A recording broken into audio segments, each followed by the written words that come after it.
সোমার স্কুলের প্রজেক্টে একটা গ্রিটিংস কার্ড বানাতে বলা হয়েছে। সোমার দিদি খুব ভালো আঁকতে পারে, তাই সে দিদিকে দিয়ে একটা খুব সুন্দর গ্রিটিংস কার্ড বানিয়ে স্কুলে জমা দিল। সেটা মিসের এত পছন্দ হলো যে হেড স্যারকে পর্যন্ত গিয়ে দেখিয়ে আনলো। পরের দিন প্রেয়ার লাইনে হেড স্যার তাকে ডেকে খুব প্রশংসা করলেন। সোমার খুব খারাপ লাগলো এবার।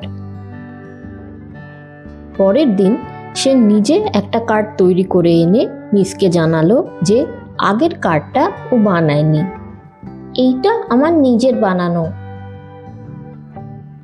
মিস ওকে নিজের সিটে ফিরে যেতে বললেন। পরের দিন প্রেয়ার লাইনে হেড স্যার ওকে সামনে ডেকে আনলেন।